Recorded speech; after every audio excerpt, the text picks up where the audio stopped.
scared for reals. Hey, it's Chris O'Neill. And Adam Perry. All right, Adam, this is your favorite, right? Yes. We're going to 2024 Halloween special, and we are talking Halloween. Yes.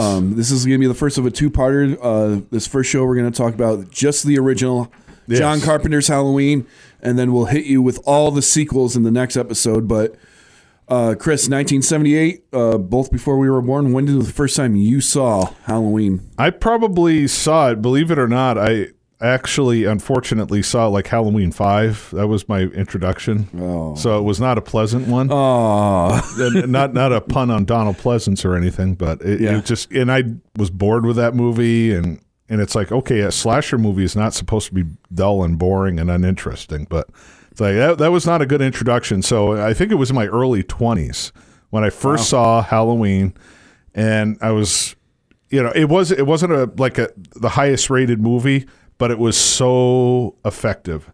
And I remember, like, this is supposed to be a gory movie, but there's not a lot of blood, and it's very minimal. It's like the minimalist style that, that's a term I didn't really learn until much later into my film journey. Mm-hmm. But very minimalist story, and also, in all of its actions. And one could say, oh, there's not much of a plot here, but it's so effective. Yeah. And then learning that it was such a what is it, like $100,000 or $200,000? I think $300 at the most. Yeah, it was a $300,000. Yeah, and the movie made like $70 million in its first run, easily. And that's like equivalent of like $150 million. So I mean, off a six-figure budget. Yeah, that's incredible, even in today's standards. But I mean, John Carpenter was so effective with his story. And, again, I didn't have the best introduction to Halloween, and then I tried watching Halloween 2, and I just didn't like that one either. I didn't watch the whole thing until recently. But yeah, I love the original Halloween. It's effective. I've seen it multiple times. Probably not as many times as you, Adam. This is one I watch frequently and often. Yes. There are worse movies, in my opinion, to rewatch frequently. I mean, this is just such it's awesome the way it's executed and everything, from the start to finish. And to me, it just, horror slasher movies, it's one of the best. Yeah.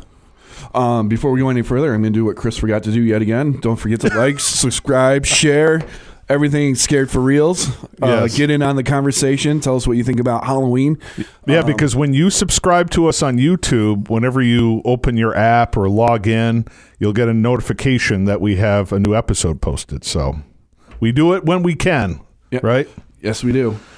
So, Halloween, as I've said before on this, I discovered Halloween when I was 13 years old. The cable USA network did a double feature on Halloween. And I was hooked from there. They did a back-to-back Halloween 1, Halloween 2, double feature, and hook, line, and sinker there for me. That led me down to obsess about horror movies. So what was it about the original Halloween that made it click with you? Because it's like pretty much your favorite film. It's my favorite horror movie. Yes. So why for you?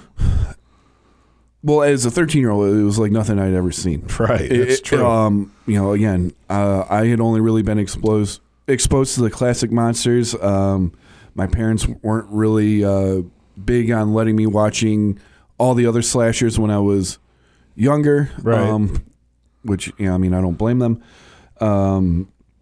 But catching that and it just opened a whole different world and a whole different creative side to me, and there's just something about that original movie that just catches you, right? Like you said, with its simplicity, but it's also scary, and it's the type of horror I like, Chris. It's the suggested violence, the suggested, it's more frightening than anything we can ever see. Our imagination, absolutely, and I think what I loved most about the execution, especially of the Michael Myers character, is knowing he's there, but not knowing where he is. Right. And that's something that when we do the sequels episode, we'll get into. That was something that they lost drastically in the sequels. It was just like you just didn't know. It was just like it was so random, kind of like Texas Chainsaw Massacre, where like it was just like a random incident, right? And but it was just done so well, and it's just like Michael Myers was just so mysterious, and right. Why is he doing this? And you didn't need an explanation. No, that's what I like about like Texas Chainsaw Massacre. I know I haven't seen Black Christmas. I know that was kind of an inspiration too for John Carpenter because he wanted to direct a sequel. I was reading up on it. Yeah, he wanted to direct a sequel, and I think the guy's producer was Bob something, I believe. He didn't want to do any more horror movies, and I guess there was like Halloween. He was the only one that had a screenplay for a Halloween type movie, I guess. But he was. I don't know if it was 100% inspired by Black Christmas, but he definitely was a fan of that movie. Mm-hmm. And I know, obviously, unless you really don't pay attention to Hitchcock movies, there's some cool references, Tommy Doyle, sure. Tommy Doyle, the detective in Rear Window, Tom Doyle. And then we have Sam Loomis, who was major character in the original Psycho. Yeah. Which is, he huge Hitchcock fan. And he named Laurie Strode kind of after one of Howard Hawks' screenwriters or something. Mm-hmm. So, I mean, Howard Hawks and Hitchcock are like Carpenter's two favorites other than Sergio Leone. So. Right. Yeah, and the movie references that Carpenter puts in this movie, you can really tell what inspired him. Like when Michael Myers, you see him from behind view and he's walking up to the sliding doors and he's peeking in on Annie. Mm. That is directly out of Revenge of the Creature. Yes. It's the same exact shot. You can pair them together, and it's the same where the creature is. I can't remember the character's name, but he's literally walking up to a sliding door and watching her change and get ready to go on her date. Carpenter put all of his favorite, moments and favorite stuff into this movie. He wasn't copying it. He paid homage to it. A tribute. And that's the thing. There are a lot of filmmakers, unfortunately, that just literally copy. Yeah. Where it's taking iconic stuff, like Scorsese Raging Bull, Psycho shower scene. It was like the same exact cuts, which is brilliant. But taking iconic moments like Revenge of the Creature and making it your own, but you're paying homage to your favorite movie. It's really cool how the good film, the best filmmakers always seem to, rather than copy, they kind of create something into their own. Right. It's really cool. But this movie gets started off when John Carpenter's approached by a producer, and his name's Irwin Yablans. And Irwin Yablans had the original concept. The script was called The Babysitter Murders. Yes. Stalking and killing babysitters. Yes. And he had saw on Precinct 13th. He thought John Carpenter would do great for this movie. He was working closely with the Mustafa Akkad. Yeah, the Syrian American guy.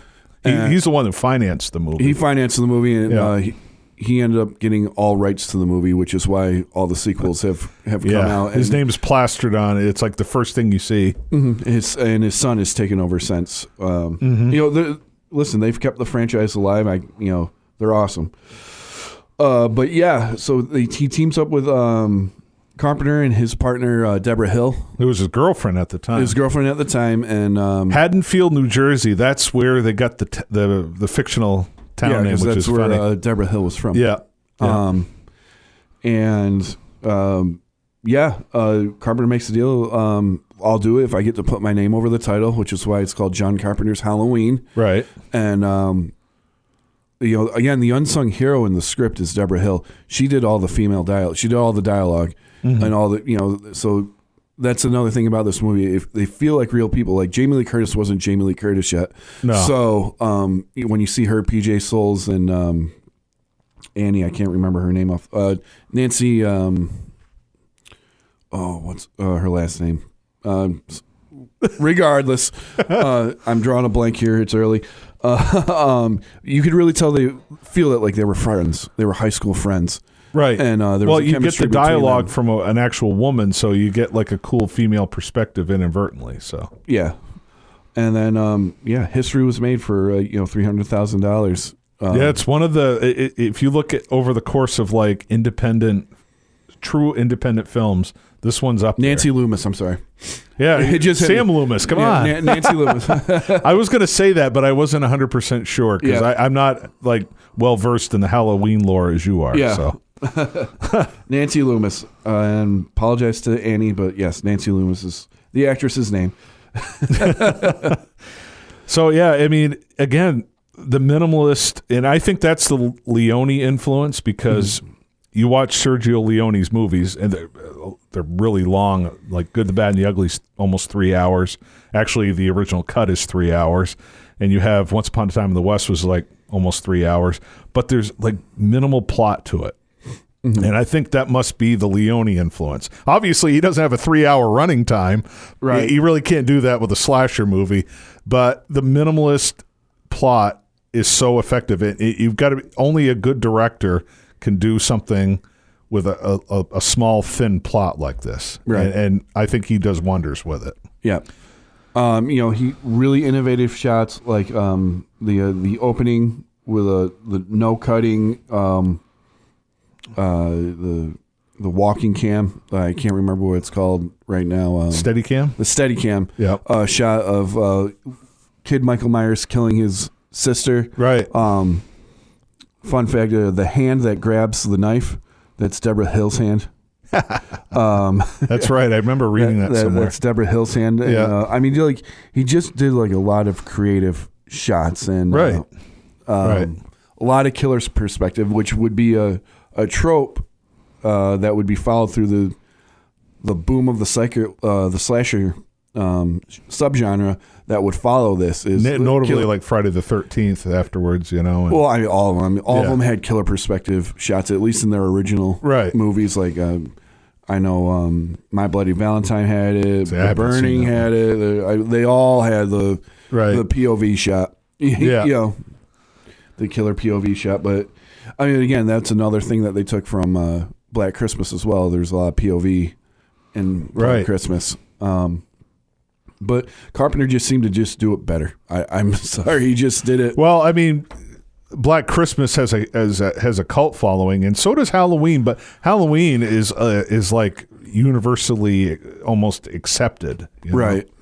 Yeah, I mean, it's just this movie was at first it started quiet, but then just exploded, right? And only had a very limited theatrical release, and as it started, it just boomed, and they kept putting in more theaters and more theaters, and had to. Even the Siskel and Ebert praised this movie. They loved Halloween, right?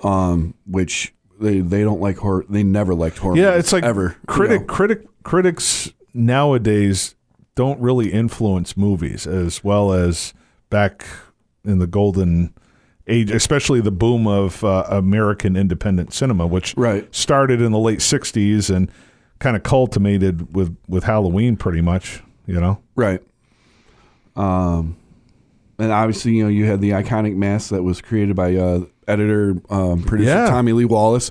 Tommy Lee Wallace, who would go on to do Halloween 3. Right. And I love Halloween 3. I saw it for the first time. It's a lot of fun. Cheesy. Yeah. Not 100% executed well, but it's still all these fun. Movies have a little bit of cheese in them, but yeah, it's just it all goes back to the original. And now I knew like Tommy was the editor, but it's like wow, he created the mask, the iconic mask. Yeah, from the Lieutenant Kirk mask. Captain Kirk from Don Post Studios. They the emotionless William Shatner face. It was between that and a clown mask, and there was just something about the Captain Kirk mask that they just loved, and it works. And it's one of the most iconic masks and faces in all of cinema. And it fits the character to a T, the way Carpenter wanted it. Emotionless. We don't know why he's doing what he's doing other than he wants to kill. Well, yeah, and Michael Myers wasn't even named Michael Myers in the right. He was called The Shape. The Shape, yeah. Which is all of us horror dorks usually refer to him as The Shape rather than Michael Myers. Right. But I think it's mainly the sequels that kind of make us think, he's Mike Myers and. Yeah, well, I mean, they mentioned they mentioned him in the first movie, but it's like really taken to a whole nother level with all of the sequels, reboots, and stuff. Yeah, the sequels we can get into. I mean, like I love hate with some of the sequels, but we'll get to that in the next. But yeah, for those of you who don't know, I'm sure everybody knows he took the Captain Kirk mask, took off the eyebrows, took off the sideburns, widened the eyes, and then. With some good old-fashioned white spray painted it white, darkened the hair, and there's Michael Myers for you. Yeah, it's just a little alteration to that Don Post mask, and we got creative as hell, too. But simple though, right? But super simple, and there we are. We have one of the most iconic masks in cinema history. That original Halloween, and it's still around. It's all beaten up and worn down. I mean, latex doesn't last forever, but no. But you can't get rid of a movie prop like that. Well, the funny thing was after the movie was done, it was put in a shoebox and it was under Deborah Hill's bed for the sequel. So the original mask was used for the first and the second movie. Right. And then it was different in pretty much every other movie. Well, yeah, they had other people sculpt masks and try to and it never really quite worked. No. I mean, you could do a whole show on just the masks alone. Yeah, because there's just so many masks. Some worked, some didn't. Yeah. But nothing beats that original mask from '78. No. And so Michael Myers played by writer director Nick Castle. Yeah, who had a cameo in one of the newer Halloween movies back in I think 2018. He was in Halloween Kills as well. Okay. Yeah, I mean, he made cameos, but he actually played Michael Myers for a short scene in Halloween 2018. Yeah, that's what I read. I haven't seen any of those. I had enough time sitting through the first 6, but yeah. So Chris, I mean, overall, what do you think the impact of Halloween is? I mean, we've talked about before that I really believe that this was the launching pad for what became the slasher subgenre. What do you think the impact of Halloween on film and horror and just in general? It's huge. Yeah. And that's a thing like Psycho, Peeping Tom, Texas Chainsaw Massacre walked so Halloween could run. Right. And from there, you had all these copycats and everything like that. I mean, Giallo horror too in Italy. Obviously, Carpenter watched some of those as well because there's a lot of cool shots from Giallo films back in the 70s, and there's some Brian De Palma influence there a little bit because De Palma came out in the late 60s, early 70s. But yeah, I mean, it's again, he took and he made it into his own. That's the cool thing that I want to stress. Just like just like De Palma, Scorsese, Lucas to a certain degree, and Coppola, they were all influenced by someone else, and they took it and they made it into their own, just like John Carpenter did. Mm-hmm. And there's as much as not a fan, because I don't truly hate the sequels. I don't think they're anywhere near as effective. I think you would probably agree to a certain I agree point on that. I agree totally. But you can't deny the influence, the impact of the original Halloween and the franchise, the rest of the films, whether you love them like Adam or hate them like I do for the most part. You can't deny how successful this franchise has been. But without Carpenter's vision, there would be no Halloween. And probably the Friday the 13th movies wouldn't have been the same, you know? So yeah, I mean, the cultural impact, like I said, I owned a retail store, and we dealt mainly in horror and pop culture merchandise. And I'm telling you, I could not keep anything Michael Myers or Halloween in my store. Right. It just went as soon as I got it. This is so popular. Like even me as a fan and being at my favorite horror movie, I did not realize until getting into the retail business how obsessive these people are these fans can be like. I would buy 50 of every single mask from every single movie, and they'd be gone in less than a month. That's all incredible. of. I mean, they like people just they're serious collectors. They're hardcore collectors, and they just again anything Michael Myers, they can get their hands on. They want, and it's incredible to see.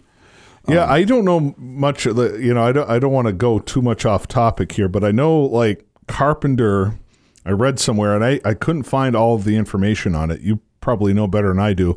He had like a 3-part anthology, right? Like 3 different stories that occurred on Halloween night. Is that no? true? He when he approached about a sequel, he wanted to do. He wanted the whole series to be an anthology. He wanted whatever sequel. It wasn't just specifically 3 stories. He wanted the name Halloween to blanket over at whatever they wanted to make. You know? So like Season of the Witch sort of thing. Like he didn't want any of the movies to connect. He didn't want them to be a part. He didn't want Halloween 2 or Halloween 4 Return of Michael Myers. It's like the only connection is they all happen on Halloween night. No, they all had the shared. Oh, the title okay. I thought it was like he wanted all of them on how that occurred on Halloween night. Well, yeah, I mean that's kind of the point. I mean, if you're going to call it Halloween, it has to occur on Halloween. But that was, from what I understand, that was going to be the only connection is they all happen on Halloween night. Yeah, they had the title, and it was in the title, and the Accords and Universal. Because Universal began to distribute the movies after the first one, they didn't want that. They wanted they wanted him to do the sequel, and they wanted to incorporate Michael Myers. And the deal was that if they did another one, they would let him kind of have creative control again. So he and Deborah Hill wrote Season of the Witch, and it flopped majorly. Well, he also wrote Halloween 2. He wrote Halloween 2, and he kind of regretted it afterwards. It wasn't his favorite thing to do. No. I mean, he got paid pretty well for it. And that's why he did it. Right. But again, when we talk about the sequels, I can get into the differences. But again, what makes the original Halloween so effective is like you don't know where the shape is coming from or why he's doing it. It just happens, and a lot of people can relate to. It's a fear of just the unknown, and just randomness. And then, of course, it'd be horrible of us not to mention the one and only Donald Pleasance. Right, he's the only name in this movie. Right, because Jamie Lee Curtis. It's not Jamie Lee Curtis. No, she was. I think if not her first movie, it's one of them. And he basically cast her because he wanted the whole psycho angle, given her an important role and just an iconic role. But like Jamie at this time, she also done some TV. He had seen her stuff and he liked her. Yeah. She was like a TV actress. She hadn't really. She's not a known name at this point. Yeah, other than her parents. Right, and I know he wanted Peter Cushing, but Peter Cushing, his people are like, it's too low of an amount of money. Yeah. And I know Christopher Lee turned it down, and he said it was the biggest regret of his career. That's multiple times he said that before. Yeah. I mean, but Donald Pleasance, I think, with Christopher Lee, he would have been amazing, but I think he would have taken too much attention away from the story because his presence is just, he can show up and steal the scene, and that would be too big of a distraction, I think. Yeah.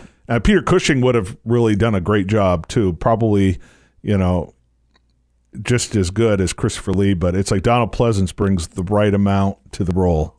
Yeah. And I guess his daughter loved the music for his Escape from Assault on Precinct 13, and that's the reason why he agreed to do it. Yeah. Which is interesting. And he'd go on to be in 2 other Carpenter films as well. Yeah. Yeah, no, he really loved working with John Carpenter. And Carpenter loved Donald Pleasance, too. Yeah. So. Yeah, I mean, he was a legend. Even at that point, he was a legend. But this was a comeback role for Donald, though. Yeah. I mean, we got to remember his career had hit kind of a slump.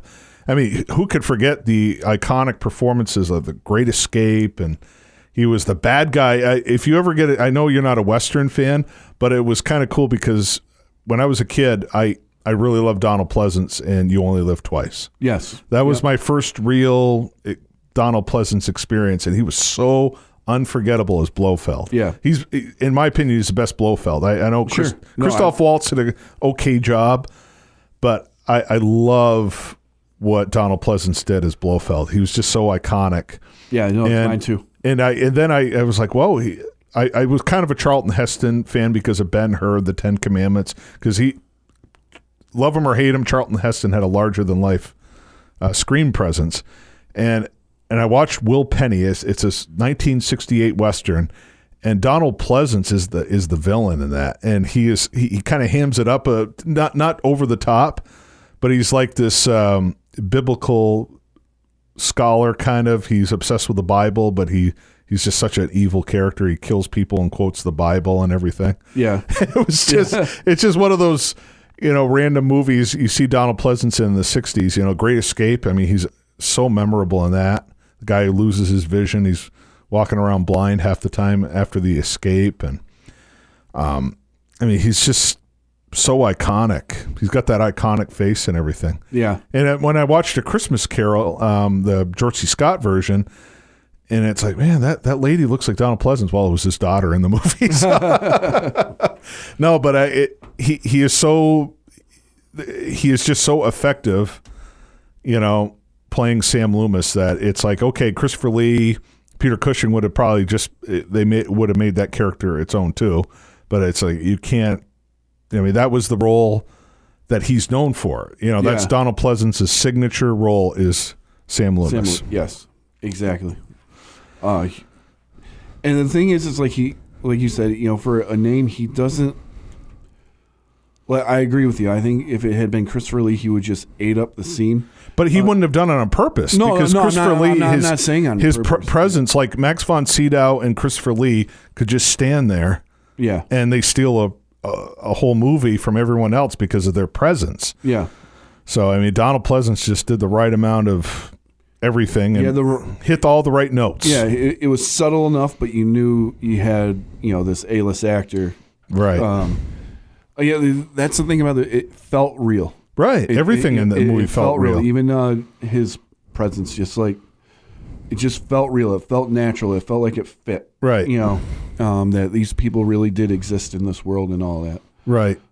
So, what do you want to talk about next, Adam? There's the underlying themes of the movie. Do you want to get into the analysis of what some people think? I've read Halloween is about the value of fear and the necessity of being responsible. That's an interesting take because, you notice the ones who ignore their fear or shirk their responsibilities, they don't make it. Right. And it's like the only one who had a clear level head was Lori. Right. She was the only one in the movie who didn't really neglect. She had to take on, she ended up babysitting 2 of the kids. Right. And that's hard enough to babysit one kid, especially Tommy, who's just like, oh, I want to do the pumpkins. No, I want to watch the movie. I want to do this. I want to do that. He constantly needs attention. Right. Whereas, his I guess they're friends too. They go to the same school together, obviously, but she's just watching TV the whole time. She doesn't even hear, everything going wrong, spilling butter on her shirt. It was an excuse to get her half naked. And right. I forget that character's name off the top of my head. Annie. But Annie. And then Lindsay was the little girl. Lindsay was a little, Lindsay. Yeah, Lindsay's just probably like I would have been, just sitting there watching cinema on TV, Yeah. Because that's I like to do that on Halloween, just watch some awesome scary movies. Yeah. So, but the ones who just are just they're not really focused. It's easy to see why, and you could predict who's going to live and who's going to die. Even if you haven't seen a movie of this nature, it's just the ones who are careless are the ones who will not make it to the end. Right.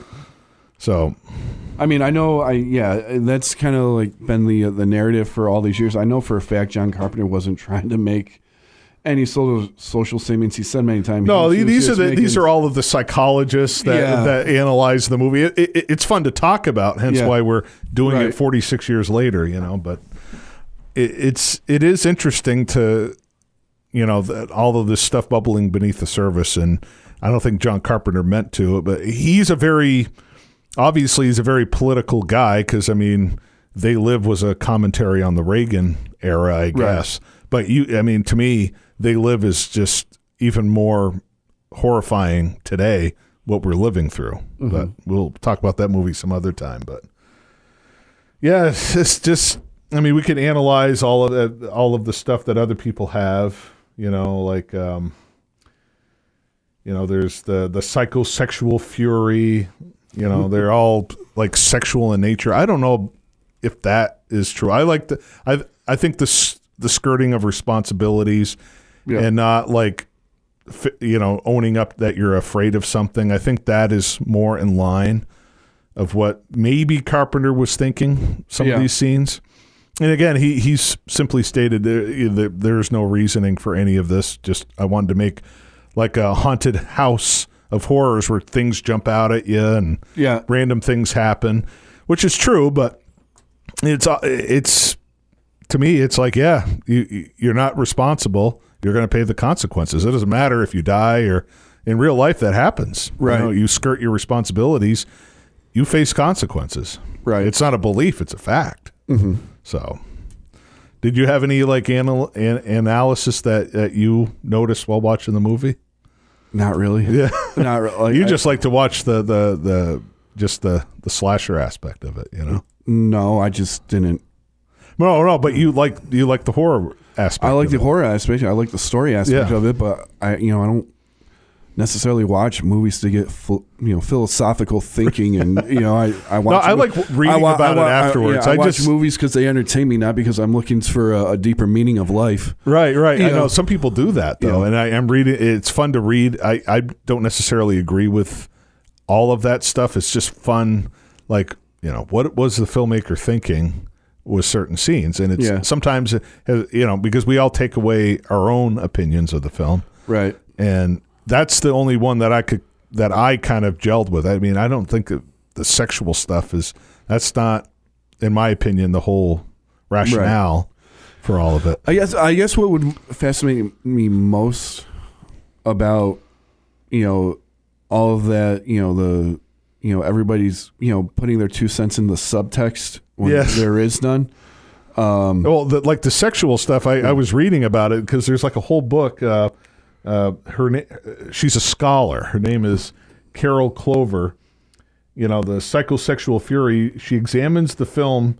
I guess there's this. There was another film that she saw that came out the same year. I Spit on Your Grave, a rape and revenge film.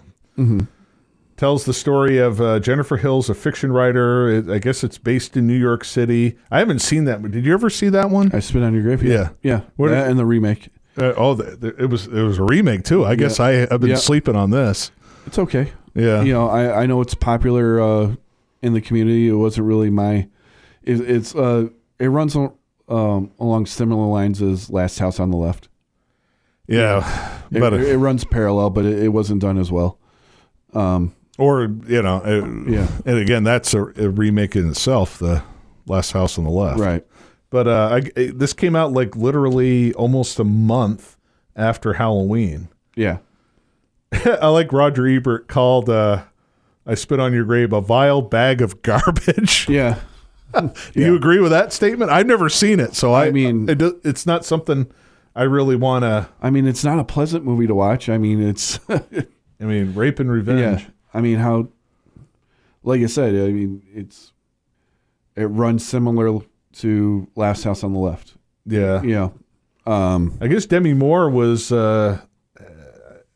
she was the scantily clad woman on the film's poster with her back turned. That's Demi Moore on the poster. Interesting. Yeah. More interesting stuff you find just clicking on different articles. Yeah, I never saw Spit on Your Grave, but Carol J. Clover kind of talked about all of these films and come to the conclusion that it's psychosexual fury, quote unquote. So. Okay. But again, the point I was getting at is like, what are they watching to come to these conclusions? I know. I don't see anything, in my opinion, I don't see anything sexual when it came to Halloween. Yeah. To me, it's, it was teenagers doing what teenagers do. Right. Yeah. Now, we talked about Texas Chainsaw Massacre. They were just in the wrong place at the wrong time. Yeah. They weren't doing anything wrong. Halloween, they're not exactly like committing criminal acts.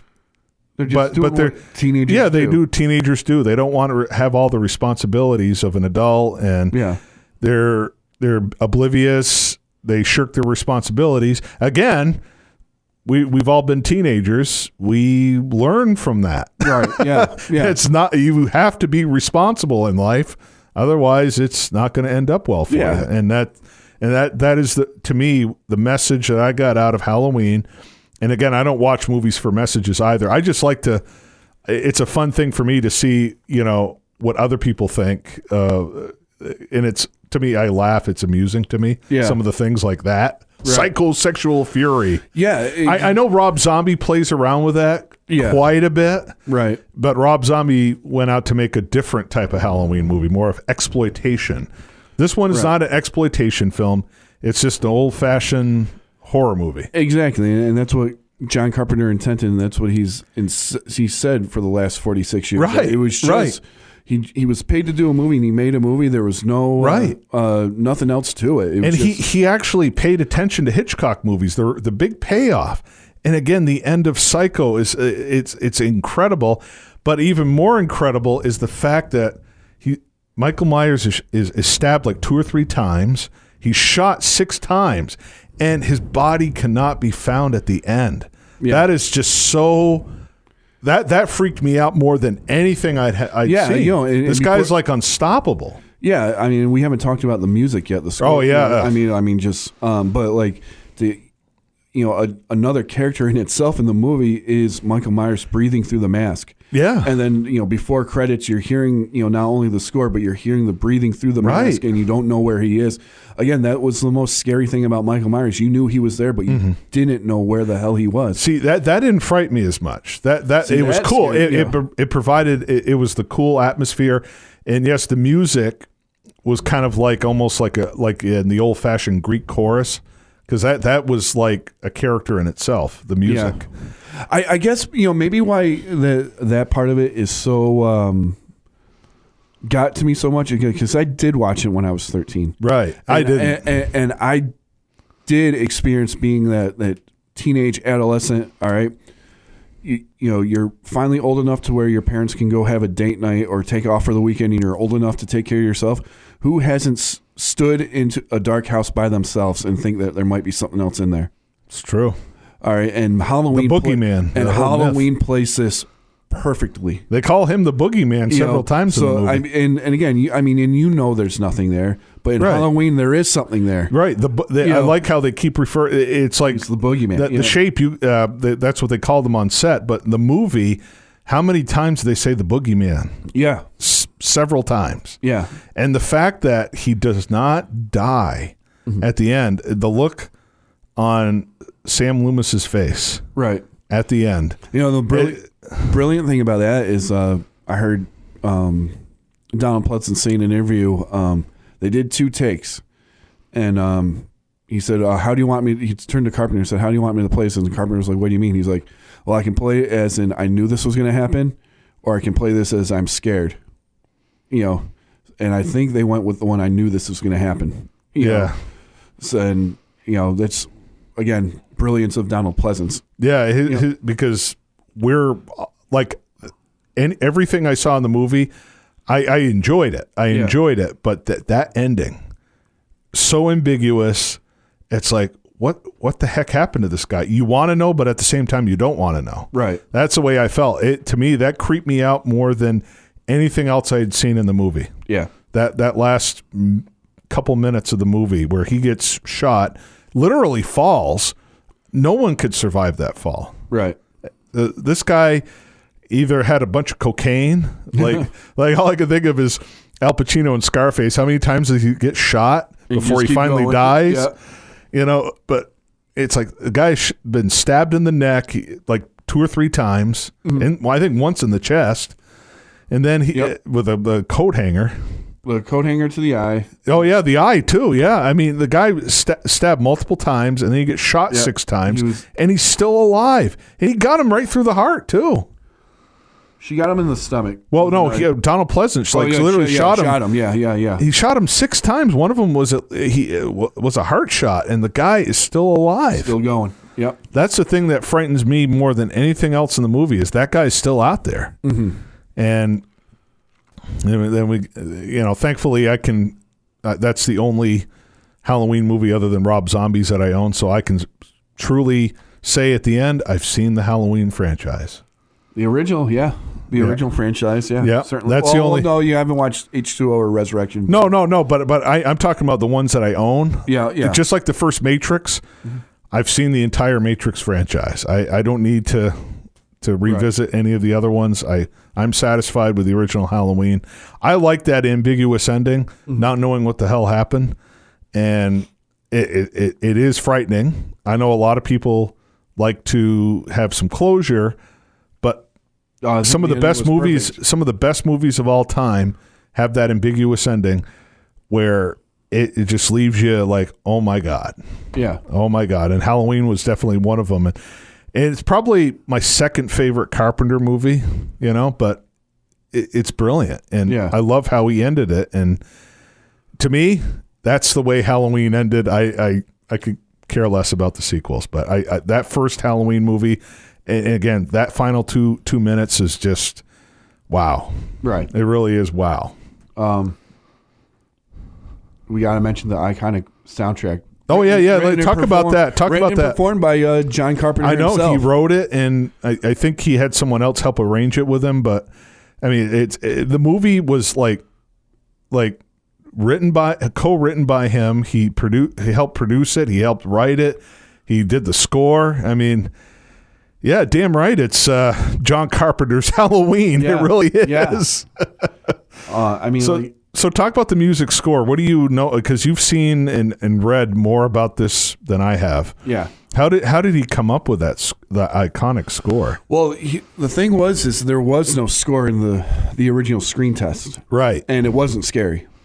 So what he did was because his John Carpenter's father was a classically trained musician. Right. That much I know, yeah. If you talk to John Carpenter, he'll tell you he's a musician before anything else. Well, he loves it. You can tell he has fun with it. Yeah, and so what he did was he used to do he used to play a melody on bongos, an 8/10 beat, the bop, bop, bop, bop, on bongos. Right. Well, he translated that to piano for Halloween. And then he added some bass and some synthesizers, and there you go. Yeah. There's your. And it sounds so simple. Yeah. And to me, simple is hard. Yeah. That's one thing. Again, I'm quoting Scorsese again, but simple is hard. Yeah. And it's so effective. I mean, that score. I mean, you don't have a Halloween movie without the score. No, you really don't. And like all the little noises, it was all created by John Carpenter through his piano and synthesizers. Right. The Laurie Strode theme, when she's walking by herself. I mean, just like it just feels eerie. Right. Everything feels. There's a sense of dread as soon as you hear the music. Yeah. It's just very frightening and eerie and dreadful, Yeah, and he did the whole movie, other than a short cameo by Blue Oyster Cult. Yeah, which actually made its appearance in Rob Zombie's too. Yeah, so. Well, yeah, every band that Rob Zombie loved made its appearance. Yeah, that's true. The movie starts off with Kiss. I know. But that was actually a perfect. We'll talk about that one later. But I know they try to introduce the I think it's the Son. It's like the Gaelic ritual kind of. They do mention it once in the first Halloween movie. It's kind of mentioned the Celtic. They allude that he is controlled by a demonic. They mention it like briefly once. In Halloween 1, I'm trying to remember I know it's definitely in Halloween 2 that they mentioned the Celtic, yeah, maybe because I watched all of them this week, so yeah, I think that was more Halloween 2. They talk about the Celtic impact. There was really no mention of it in the first Halloween. Like I said, the first Halloween was just so basic. There was no backstory. And this was what would go on to be my issues with the sequel is in the first movie, Michael Myers and Laurie Strode were not related. Yeah, I know, and that was the thing. Carpenter really regretted writing that. Yeah. Him and Deborah Hill wrote that and I think I totally agree. It just took away all of the oomph that the first one had. Right. It's like they're not supposed to be related. It was just someone that reminded him of his sister. I don't even think it was that. Well, it was someone. It was not. I didn't mean it like that, but it was just someone, a teenager, and his sister was a teenager. I think that was the only thing, and he just he wanted to kill some more people. That's all he knew. Honestly, I don't even think it had anything to do with his sister. I think he saw Laurie bring the key up to the house, and he just picked her. Yeah, I mean, I think he just picked her. He picked out a bunch of teenagers in there, and it was like, okay, they're teenagers. That's all he knew how to. He just wanted to kill more people. He wanted to go back. That was the only place he knew was his hometown, Haddonfield. Mm-hmm. He wanted to go back and kill. That's the only motivation, right? That was the thing. Carpenter didn't want us to relate to Michael Myers. Yeah, he didn't want us to relate to him. Mm-hmm. I mean, he's a guy you don't really know why he does what he does. He just does it. He's a killing machine. Right. So it started with his sister, and maybe there was some logic behind it, but Carpenter didn't want to explain that. This is a kid who just was kind of off balance and went full blown and killed his sister, and from there he sees Laurie Strode at the house and he just picks her, right, and then he just happens to find her. She's got friends too. Yeah, it wasn't like any calculating thing. He's okay, I'm going to kill her. It was. I think a lot of, like you were saying, a lot of people like these scholars and these psychologists and overanalyze. And I like reading that stuff just more out of amusement than anything. Like all my favorite movies, it's like reading about toxic masculinity. Oh, come on, that's not the main reason for it. But anyway, I think it was just effective. You didn't know about Mike Myers other than he kills people. Right. He's insane. Yeah. He needs to be locked up. Yeah. Or killed. Yeah. And Loomis tells everybody that he needs to be locked up and watched. And when they didn't, he got out. Right. Yeah. And we didn't see the escape. We didn't need to really. We just saw the aftermath. Right. And we assumed that was Mike Myers driving away from the hospital. So that's all you need. It was so effective. It was so simple, but again, simple is hard. Yeah, it simple really is hard. Yeah, and John Carpenter did it so effectively. So, for all of you who's listening, when was the first time you saw Halloween? How do you feel about Halloween? Right. And challenge yourself. Take all the sequels out of it and what you learned after the movie and the lore of Michael Myers. Think about just that original movie and how it made you feel and what you thought about the whole thing. I'm really interested to know everybody's, other people's opinions and perspective, because I'll be honest with you, I saw, when I started watching the sequels, I couldn't get enough Michael Myers, so I was very excited to watch all the sequels. But then after, I formed my own opinions about, which I'm going to get into the next episode. Right. About what I like most about Halloween, what I don't like about Halloween, the Halloween sequels. But I want everybody's opinion just on the original. What did the original make you feel? What did you like about the original?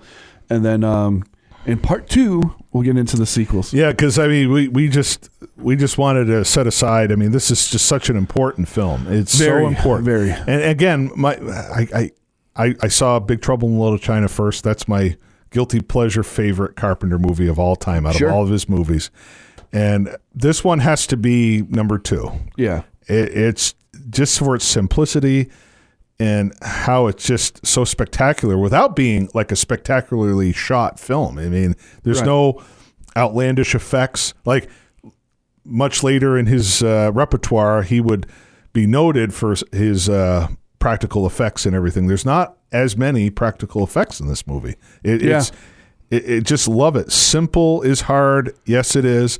But Carpenter found a way where it's so effective. And this is just one of his finest movies. And to me, this is Halloween for me. And I'm very just enamored that it just was so effective, because I heard about it for so many years, Adam, before I watched it in my early 20s.